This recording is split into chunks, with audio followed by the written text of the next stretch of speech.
October 11, 2023, nagkaroon nga ng sakit si Kuya Tyler, nilalagnat at nagsusuka nga siya. October 10 nga na nag-start ito pag uwi niya galing school. At sa puntuang ito ay October 12 na.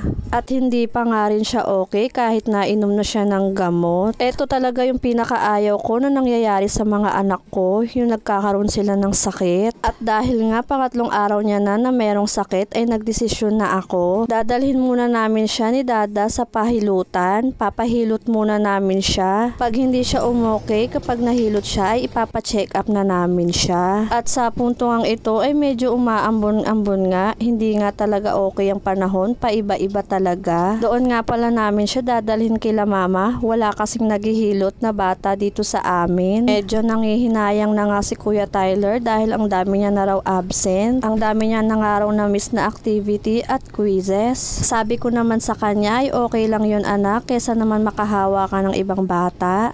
Magpagaling ka muna bago ka ulit pumasok. Naiintindihan naman ni teacher yun.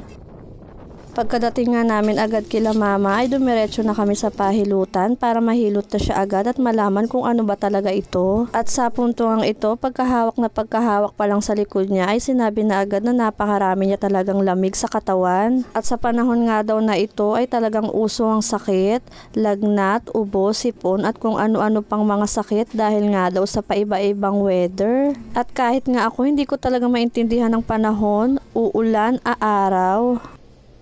Pagka-uwi nga namin galing hilutan ay nakatulog na agad siya. At sa puntuang ito ay medyo umokay-okay na siya. Sinat-sinat na lang. Salamat sa Diyos. Hanggang dito na lang. Maraming salamat sa panonood. Bye-bye. Paalam. Ingat.